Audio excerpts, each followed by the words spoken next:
nhớ rồng ít trong phong dư để nó của hai giờ là sai nó nhầm và trở đi bé mua hồ lì do một cái đê là do nhìn nó bé số lần số tủ hai giờ một ở rò trong quân đại Hà Nội giờ li bé giờ một ở đảo ở rò là giờ một cho cái đê giờ linh đỡ bé giờ trụ sai nó nhầm rồng ở bé mà linh mù ở bé một ở đảo ở rò một dạ từ là thiết trở li lúc xưa xa giờ linh đỡ nó bé ở cái một sai nó nhầm này tiệt sĩ khả năng giờ một sai trở li nhớ lạc hiện thì em lòng trở li lù nhớ lạc xí chỉ biết cho nên nhớ tới chờ nhớ lạc thế li bấm lòng xí giờ chờ nhớ sẽ tới chờ chỉ bấm lòng nè giờ linh đỡ nó bé ok một sai nè chỉ bé giờ một trò khờ thì xem ngày tốt nè chỉ bé giờ sai luôn nó nhầm rồng và bé giờ một cái đấy chỉ bé giờ gà luôn nằm một là hậu bé giờ một sai chọn nó nhầm và trở li lúc li nọ bé sai tan thao chọn nó nhầm lúc li nọ sẽ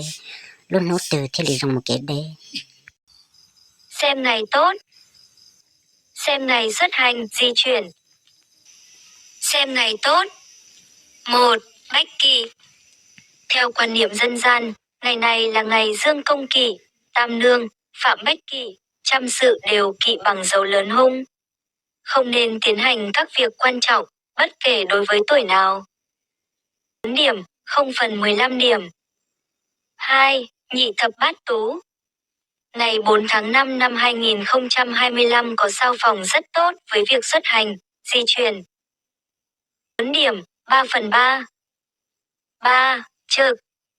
Ngày 4 tháng 5 năm 2025 có trực chấp xấu với việc xuất hành, di chuyển. 4 điểm, 0/3. 4. Sao tốt xấu. Ngày 4 tháng 5 năm 2025 có sao thiên phúc, tốt. Có sao mãn đức tinh, tốt. Có sao nguyệt giải, tốt. Có sao yếu yên, thiên quý, tốt.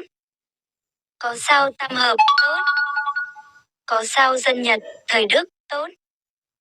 Có sao thiên ngục, xấu. Có sao thiên hỏa, xấu ít. Có sao đại hao, tử khí, quan phú, xấu.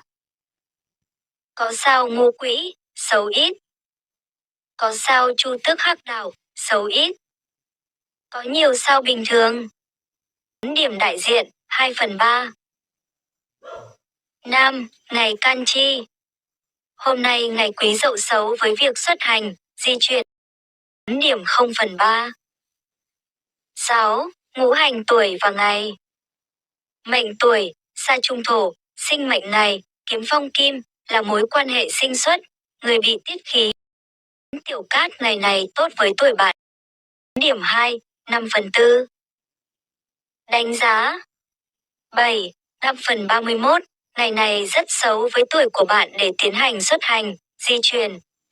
giờ li nó xếp lâu ở li chi xong ở xe này có chi nó này chỉ trong một cái đê này nó giờ in nó phải chỉ trong một cái đê giờ linh đại ít trong phong dư nên từ giờ một cái đê chỉ chăm một nó này mà bây giờ sai trong nó xe gì li chi xong ở xe này có chi nó theo trong một cái đê này chỉ bây giờ sai sẽ là khi một trong li chào Xem ngày tốt. Xem ngày xuất hành, di chuyển. 1. Bách Kỷ. Theo quan niệm dân gian, ngày này không phạm Bách Kỷ, cát, có thể tiến hành các việc quan trọng. 4 điểm, 15/15. 2. Nhị thập bát tú.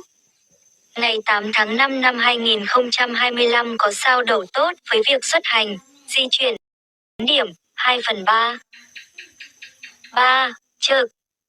Ngày 8 tháng 5 năm 2025 có trực thành rất tốt với việc xuất hành, di chuyển. 4 điểm, 3/3. 4. Sao tốt xấu. Ngày 8 tháng 5 năm 2025 có sao thiên hỷ, tốt. Có sao thiên quý, tốt. Có sao thiên thành, tốt. Có sao tam hợp, tốt. Có sao ngọc đường, tốt. Có sao trực tinh, rất tốt. Có sao cô thần, xấu ít.